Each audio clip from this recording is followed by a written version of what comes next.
কাতারে এমন একটি ঘটনা আমি এখন বলবো, যে ঘটনা আপনারা শুনে অবাক হয়ে যাবেন। এই ঘটনা কোনো দিন কেউ বলে না, শুধু আমি এখন বলবো।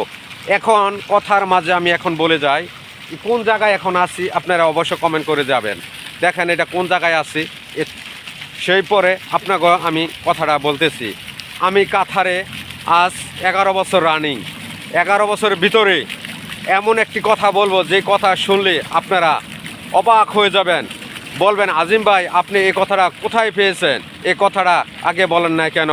ভাই কথাটা হলো রে ভাই, আমি 11 বছর কাতার বয়স হয়ে গেল, দাড়ি মুখ সব পেকে গেছে, আইসি বাচ্চা হয়ে গেলাম বুড়া।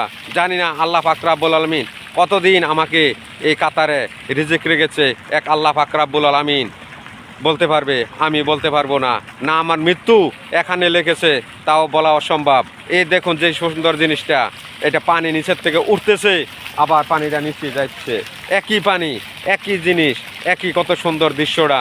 এই দৃশ্যটা দেখার জন্যই আপনাকেও আমি ফজরের নামাজ পড়ে আসলাম এই পার্কে, আপনাকেও একটি দৃশ্য দেখানোর জন্য।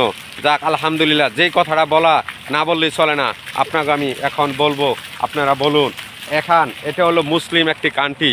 এই মুসলিম এক কান্ট্রিতে কি আকাম চলে, কোন হোটেলে কি কাজ চলে, আমি আপনাকেও এখন দেখাবো।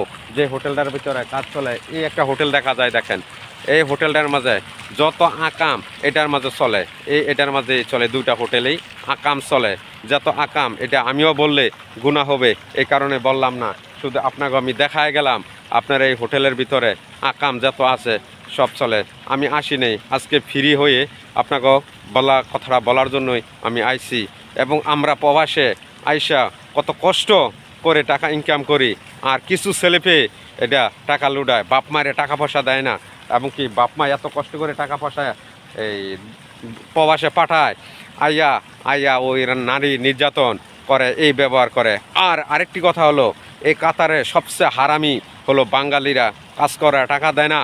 এই জন্য আমি বলি যারা কাতারে আসবেন খুব হিসাব করে আসবেন, যে কাজের কথা বলে আসে ওই কাজ করলাম দেয় না। অনেক কেউ বলে শেরাটন হোটেল চাকরি দিবে, কেউ দিবে এখানে চাকরি ওখানে চাকরি, কিন্তু একটি মিথ্যে কথা, দালালের চক্রান্ত, কেউ পড়বেন না। আমি বলছি বারবার, আপনারা যদি কাতার আসেন সব খবর নিয়ে কাতারে আসবেন। কাতারের পরিস্থিতি অনেক ভয়ঙ্কর, একটি ভয়ঙ্কর, কিন্তু কাজের অভাব নাই, কিন্তু টাকার অভাব, খানার অভাব নাই। তো যাক আলহামদুলিল্লাহ, আপনাকে আমি ঘুরে ঘুরে আমি আপনাকে এই পার্কের মাঝে দেখাইতে আসছি। এটা এই পার্কেই এটা বিকালেই হাজার হাজার মহিলা হয়, হাজার হাজার